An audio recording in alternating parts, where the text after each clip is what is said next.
જામજોધપુર તાલુકાના શેઠ વડાળા વિસ્તારમાં પવનચક્કીમાંથી કોપરના કેબલ ચોરાયા હતા। આ ચોરીના બનાવનો જામનગર ક્રાઇમ બ્રાન્ચે ભેદ ઉકેલ્યો છે। ચોરીનો આ બનાવ શેઠ વડાળા પોલીસ સ્ટેશન હેઠળના જસાપર ગામની સીમમાં બન્યો હતો।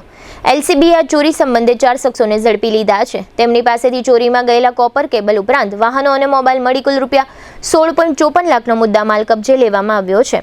હજુ આ ચોરીના અનુસંધાને અન્ય 6 શખ્સોની શોધખોળ ચાલી રહી છે। જે વાહનો કબજે લેવામાં આવ્યા છે તેમાં એક રિક્ષા અને સ્વિફ્ટ કારનો સમાવેશ થાય છે। જામનગરના મહાકાળી સર્કલ નજીક આવેલા ભંગારના એક ડેલામાં ચોરીના માલ સંબંધે તપાસ કરવામાં આવી હતી। તપાસના અંતે ચોરીના બનાવનો ભેદ ઉકેલાયો છે। ક્રાઇમ બ્રાન્ચના પીઆઈ વીબી ચૌધરીના માર્ગદર્શન હેઠળ આ સમગ્ર કાર્યવાહી કરવામાં આવી હતી। Respected Rajkot range DIG sir Nileshbhai sir તેમજ જિલ્લા SP sir Shri doctor Ravimohan Saini sir બંનેની સૂચનાના આધારે જેટલી પણ કરફોડ ચોરીઓ તેમજ અન્ય ચોરીઓ બનતી હોય છે તેને ડિટેક્ટ કરવા માટે સૂચનાઓ અવારનવાર મળતી હોય છે।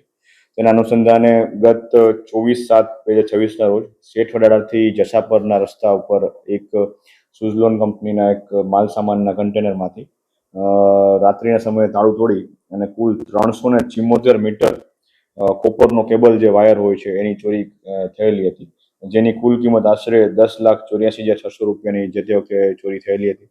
આ બાબતનું જે તપાસ છે એ એલસીબીના સ્ટાફ દ્વારા કરતા એલસીબી પીઆઈ વીબી ચૌધરી તેમજ પીએસઆઈ એમવી ભાટિયાના માર્ગદર્શન હેઠળ એમની જે ટીમ છે અર્જણભાઈ ખોડિયાતા, ધર્મેન્દ્રસિંહ જાડેજા, ભરતભાઈ ડાંગર, કિશોરભાઈ પરમાર અને ઘનશ્યામસિંહ ડેરવાડિયા એમના દ્વારા હ્યુમન ઇન્ટેલિજન્સ અને ટેકનિકલ ઇન્ટેલિજન્સની મદદથી આ ગુનો શોધી કાઢવામાં આવેલો છે। અને આ ગુનામાં કુલ જે 10 આરોપીઓ છે તેની શોધ કરવામાં આવેલી છે, જેમાં તે પૈકીના કુલ 4 આરોપી જેના નામ છે બાલાભાઈ અમરશીભાઈ વાઘેલા, જસરાજ ઉર્ફે જગદીશ કેલાભાઈ માતંગ, સની પ્રેમજીભાઈ પરમાર દેવી પૂજક, વિપુલભાઈ રમેશભાઈ રાઠોડ, આ 4 આરોપીને પકડી પાડવામાં આવેલા છે। અને જે અરેસ્ટ કરવાના બાકી છે 6 આરોપી તેના નામ છે ધીરુ મંજી સોલંકી, સંજય જયંતિભાઈ, અજય સોલંકી, પ્રવીણ કરીમા ગોવિંદભાઈ વાઘેલા, કિશોરભાઈ બચુભાઈ સોલંકી અને સુનિલ કિશોરભાઈ સોલંકી।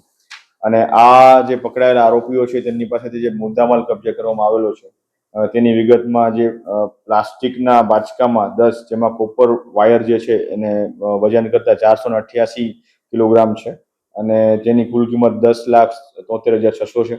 તેમજ કોપર વાયરના જે પ્લાસ્ટિકના જે એમાં રબરની ભૂંગળીઓ જે કાઢી નાખવામાં આવેલી છે તેની કિંમત 11,000 છે। તણી છે જે ચોરી કરવા માટે રિક્ષાનો ઉપયોગ કરવામાં આવેલો હતો તે GJ10DTZ 6377 મેક્સિમા રિક્ષા જે છે, તેમજ આ સાથે ચોરીમાં ઉપયોગમાં થયેલી સ્વિફ્ટ કાર છે જેની રજિસ્ટ્રેશન નંબર છે GJ03CE4249 અને 4 મોબાઈલ છે। આ તમામ મુદ્દામાલ મળી જેની કુલ કિંમત ₹16,54,700 થાય છે તે મુદ્દામાલ કબજે કરવામાં આવેલો છે અને આ 4 આરોપીઓને હાલ અટક કરી અને આગળની પ્રોસેસ ચાલુ છે। જે પકડાયેલા આરોપીઓ છે અને જે ગુનામાં ડિટેક્ટ થયેલા જે આરોપીઓના નામ છે, આ આરોપીઓ વિરુદ્ધ અગાઉ ચોરીના, કરફોડ ચોરીના ગુનાઓ તેમજ જુગારના તેમજ પ્રોહિબિશનના ગુનાઓ દાખલ થયેલા છે। જેમ કે આરોપી વિપુલ રાઠોડ છે તેના વિરુદ્ધ અગાઉ 7 ગુના છે, આરોપી બાલાભાઈ વિરુદ્ધ અગાઉ 4 ગુના છે, આરોપી સની પ્રેમજી પરમાર વિરુદ્ધ અગાઉના 3 ગુના છે અને આરોપી જસરાજ ઉર્ફે જગદીશ છે એના વિરુદ્ધ અગાઉ 4 ગુના નોંધાયેલા છે।